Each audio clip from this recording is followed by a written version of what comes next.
Yo, welcome back to the channel. It's been a while, right?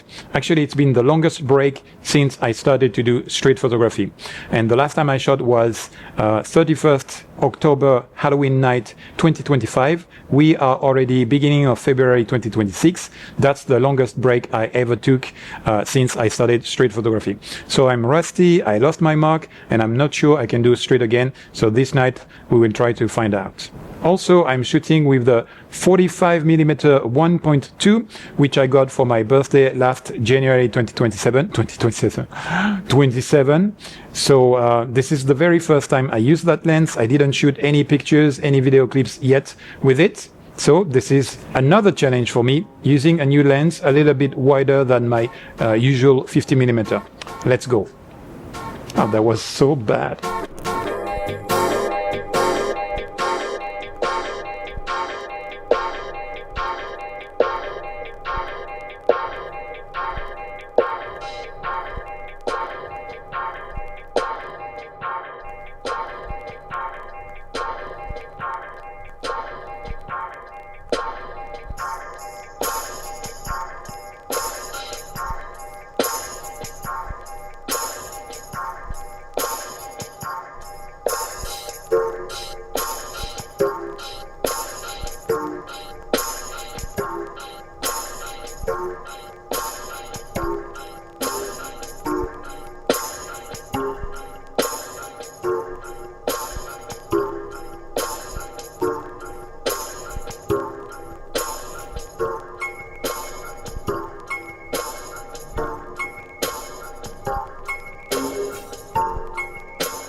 right, here we go.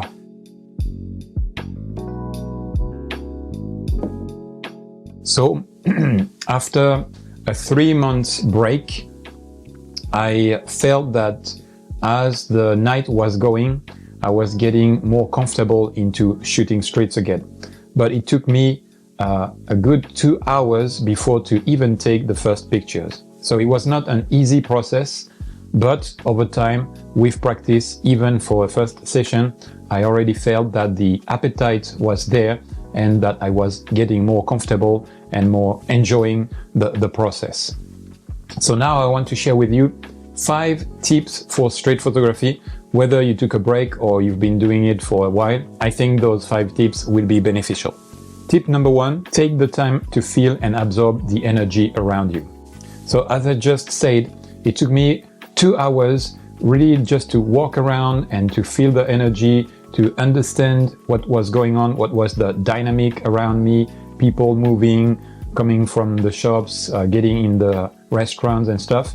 And if you have the luxury of time, I think it's important to really get in the environment you are in, to understand the energy flow, and also to settle in yourself. For me, that night, after a while walking around, looking around, feeling what was going on, I felt more in tune with the environment, with the scenes around me, with the dynamic, and I think I got better results because of that. Tip number 2, vary angles, vary point of view. It is very easy to shoot from eye level, and I do it all the time. But if you take the extra effort to kneel down or maybe to step on something to get higher, you will add extra point of views that we don't have typically in our daily life because we see from eye level. So you will add this extra layer of creativity into your work. And this is also a reminder for myself. Tip number 3, mix subjects or point of interests. All right, so street photography usually works best when there is people in the scene, in the picture, or when the subject itself, whether single or plural, are humans.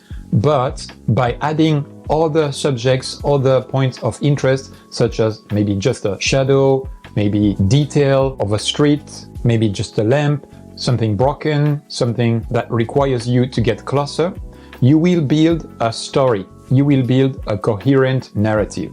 And again, this is a good reminder for me because I really like to shoot people, and I feel that pictures are more impactful when there are people to relate to when we watch the image.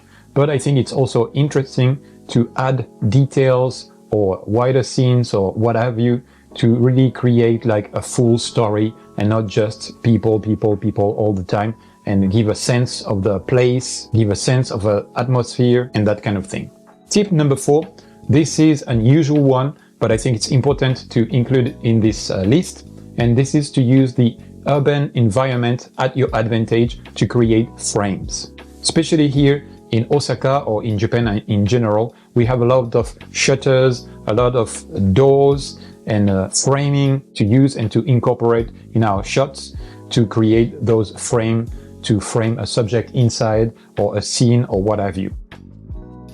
So once you find an interesting background, an interesting frame, work the place, find the right angle, usually just direct opposite of it, and wait for interesting subjects to get in. And tip number 5, review and critique your work.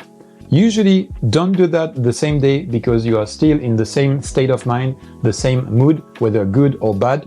Good thinking, most of my pictures are good, or bad, all I took was shit.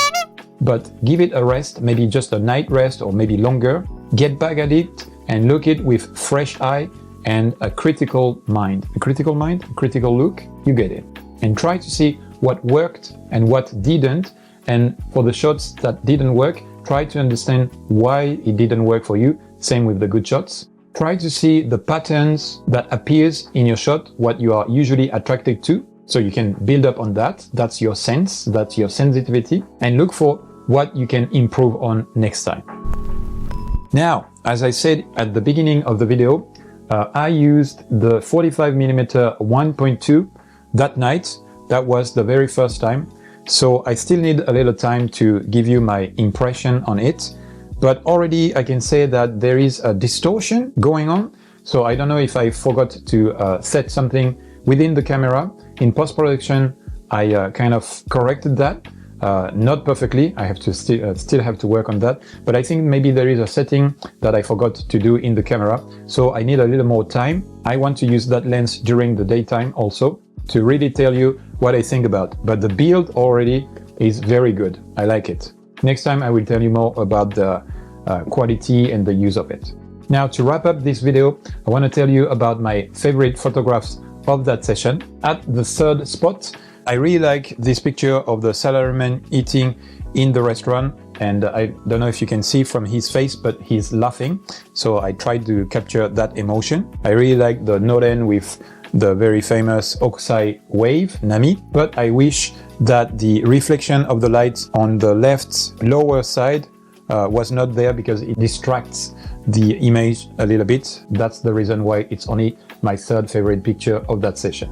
And the second is the silhouette of this guy as the main subject, and we can see that there are silhouettes in the background. I think I open all the way to 1.2, so the subject is really separated from the background. Yeah, I just like the composition and the fact that the silhouette is backlit by the light in the background. And also, I don't know if you see, but the side or the edges of the silhouette are really crisp, really sharp, which tells the quality of this lens in my opinion. And my favorite photo of this session, actually a set of two very similar pictures, are the one of this guy smoking his cigarette behind the vending machine. I really like the perspective. I really like the fact that I managed to nail the focus really on the guy, on his hand, cigarette and the smoke around, and everything else is out of focus. It really helps to isolate the subject from the rest, although we still understand the context in which he is in. And the last reason why I like this set of photographs is because I had to get really close to the subject because the 45mm is wider than the 50 that I usually use. And I managed to do that, to get close to the subject without him realizing it, because I wanted to have him in his natural state, if I can say, which was not easy to do. So then it makes me more proud and more appreciative of those pictures. Alright guys, that's it for me. I hope that you enjoyed the video and that those 5 tips will be useful to you. As it is the tradition on this channel, wait a little longer for extra photographs coming at the end of this video. And until next time, enjoy the ride and spread the love.